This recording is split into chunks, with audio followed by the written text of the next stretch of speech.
let's read the Gospel of John, beginning in the 19th verse of the 6th chapter.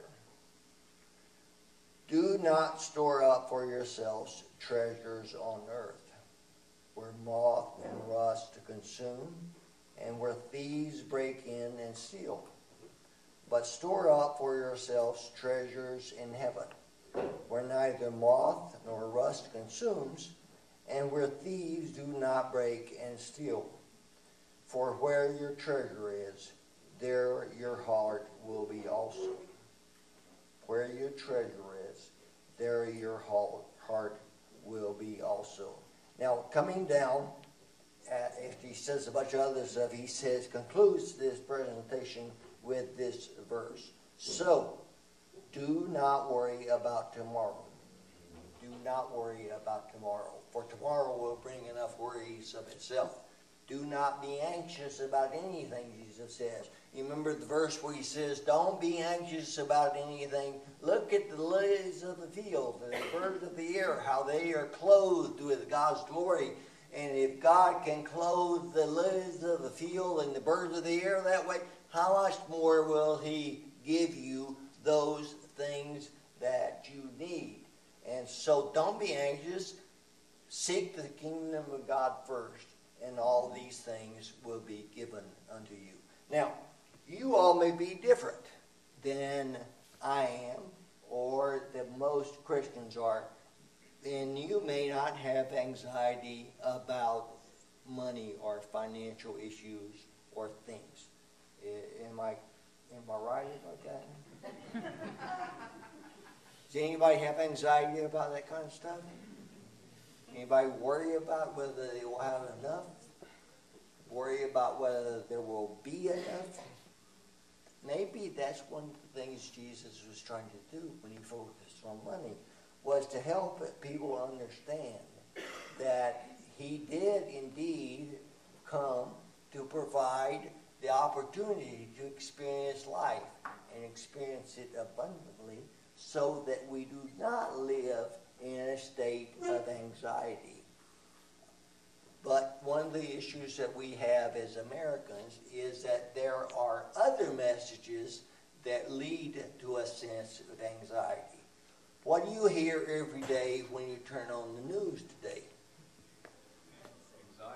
Anxiety. High anxiety. High anxiety about what? About stuff that makes money for the news people. Stuff that makes money for the news people. That's one way to look at it. But what are we hearing every day when we turn on the TV or read the newspaper or open the internet? Negative. The market, this and that, the other. We are jerked around by messages that are intended to give us a sense of anxiety, and also to encourage us to accept that what really needs to happen in our lives is that we need to get somewhere where we will finally experience peace and joy and serenity. Now, I want to share with you a commercial that I saw about, I don't know, 10 years ago. It was one of the luxury cars. I can't remember which one it was, and had a guy that was impeccably dressed inside it, and it was quiet and hushed, and there's a little stereo music in the background. And he pulls up to a stoplight, and people are walking back and forth in front of that stoplight. And the announcer's seductive voice says this. Listen now. Exactly what is it that you want your automobile to say about you? Exactly what is it that you want your automobile to say about you? Wow, mister, you want to go out and buy something that says something, right? That's, of course, the intended purpose. One of the things that drives our economy, one of the things that drives the way people market things, goods, and so on and so forth, is the notion that there really isn't enough. that there's always something better. You bought a 10 megapixel digital camera 2 years ago. Now you can buy for the same price a 16 megapixel digital camera. You won't get any better pictures. You won't really be able to see any difference. But boy, do you need that new digital camera. Okay? Now let me suggest something to you. Everyone who lives in this culture gets 3,000 messages a day. A day. Intended to give the sense that there needs to be more. I need to acquire more. So this whole issue of money and things is incredibly important, because one of the things that we have to ask ourselves is, who are we as a financial being?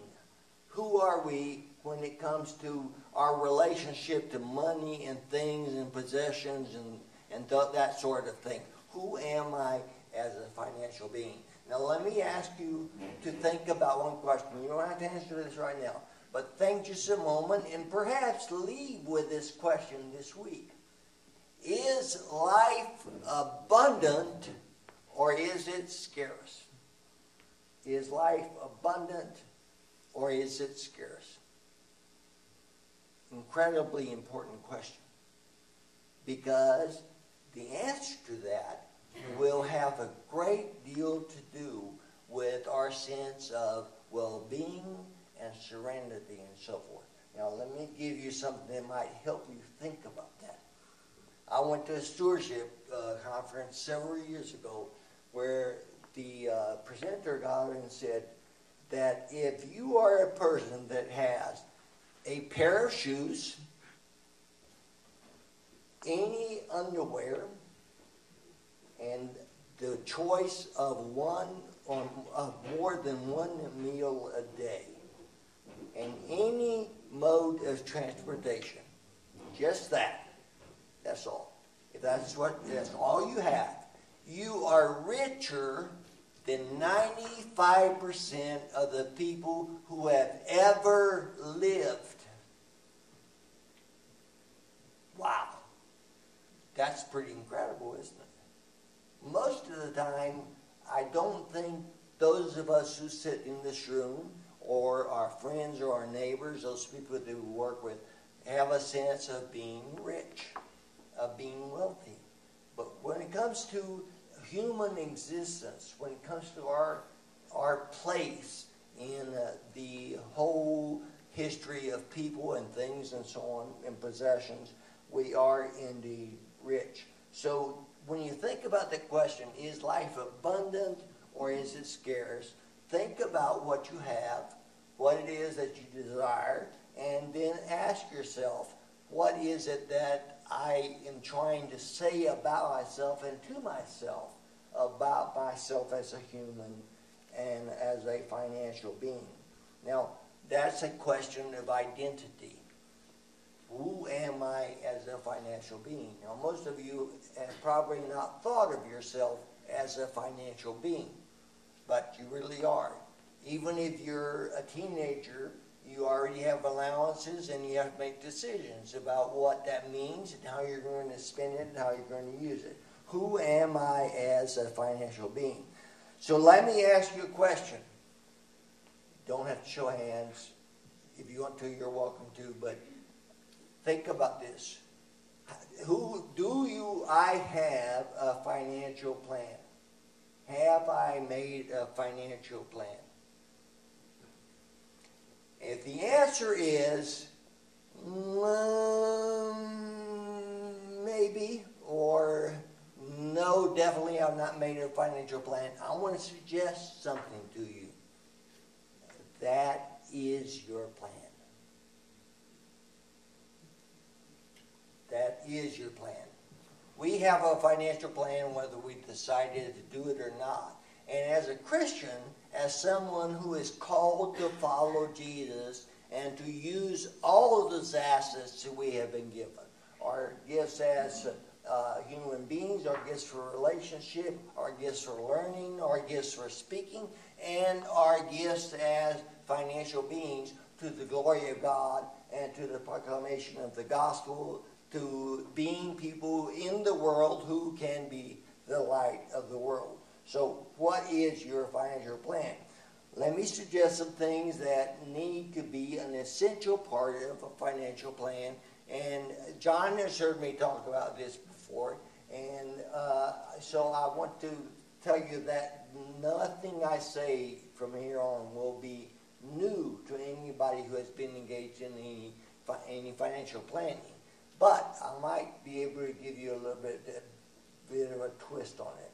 One is to make sure that you have a monthly and annual spending plan. A monthly and annual spending plan. Is there a name for what I just called a monthly and annual spending plan? Budget. A budget. Oh, wow, a budget. I suppose most of us at one time or another have created a budget. Okay? So if we have a budget, this is the more important question. And the question is that budget based on reality, or is it a fantasy? What I mean is this. Have you checked to see whether your spending actually coincides with that budget? Let me tell you what my experience is. My experience is that a lot of people come. I used to be on the Credo teams that worked with clergy on issues of finances and spirituality and health and vocational issues. We had a week-long seminar. I did the financial side. People came to me and almost always, many times they had no budget, absolutely none. They just kind of got checked, came in, and I think in many ways just kind of spending until it was gone. Those that did have a budget, I would say over 70% had not done what is absolutely essential to make sure that a budget actually represents reality. And that is kept up with their spending for a period of time to make sure that the budget actually is based on reality.